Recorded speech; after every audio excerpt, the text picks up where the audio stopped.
Hey everybody, I'm Anna Huthmaker from Huthmaker Violins, and we are still stuck at home. In fact, our kids aren't going back to school this fall. They're going to be home doing digital learning. What does that mean if you're a beginner? Well, it means it might be a little bit more challenging for you to learn to play the violin or the viola or the cello or the bass. So we've got something that's going to make your life a lot easier, make your teachers' lives easier, and with your parents' help, you can do this, and it's going to set you up on the road to success.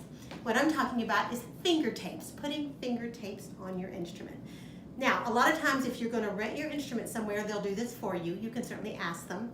But let's pretend that you have grandfather's violin that he's loaning you, and it doesn't have tapes, and you have to do them yourself. So how do you know what to do? So I'm going to show you the standard 3-tape position. And what this basically is, let's talk about an A string. Now I have a viola here, just so you know.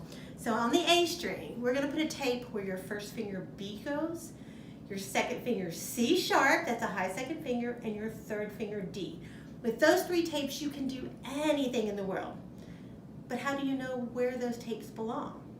So I'm going to actually use a tuner here. So if you don't have a tuner, if you don't have a piano, if your battery is dying on your tuner, then you can get on your cell phone, there's a ton of free tuner apps. Just put tuner in there, and you want something that plays the pitches for you. Now, that's what an open A sounds like.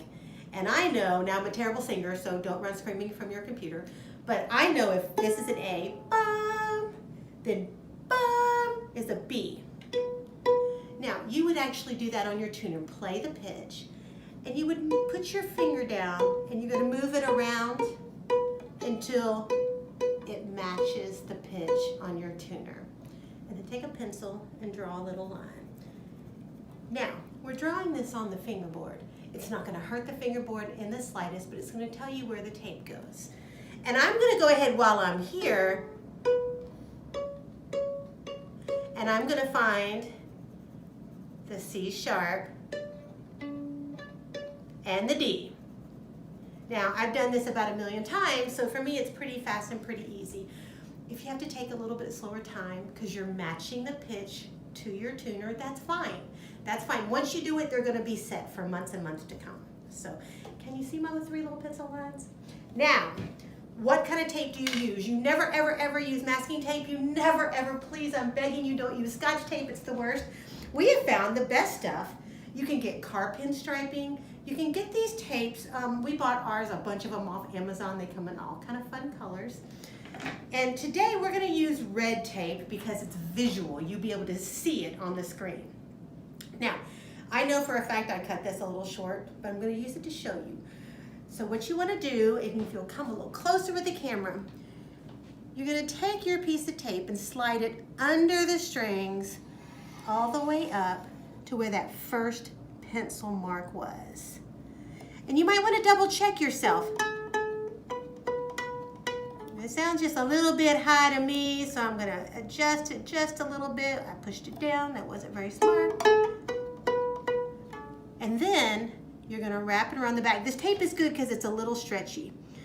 Now, what you don't want, you do not want a space back there. That tape is not going to stay in the right place. It's going to shift, it's going to move, it's going to start to peel off pretty quickly. And so we're going to take that one off. We know from the very beginning it's not good.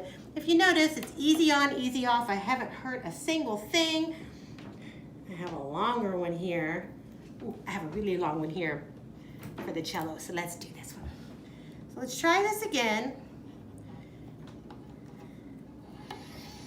You see I just slid it up under, and I've got it wrapped around.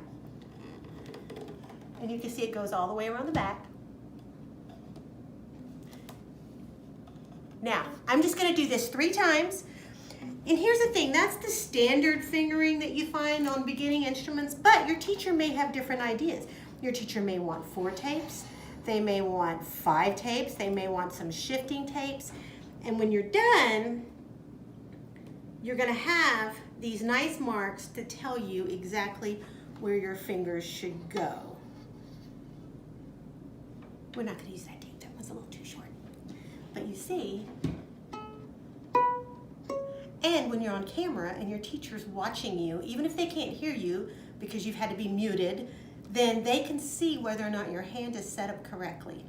Now, if you play cello or bass, it's very easy. You're going to do the exact same thing, make your tapes longer. You're going to come over here, you're going to use your tuner app to play the note. You have a top A string, find a B, find a C sharp, and find a D, and put those tapes on there. And then you're totally set up for success. You'll be able to play beautifully in tune and start teaching your ear what those notes are supposed to sound like. If you have any trouble with that, you can call us at Hethmaker Violins anytime. You can pluck the note on the phone. We will teach you where that goes and help you tape over the phone. It's a piece of cake, I promise. If you have any questions, hethmakerviolins.com. Now, go tape up your instrument and practice.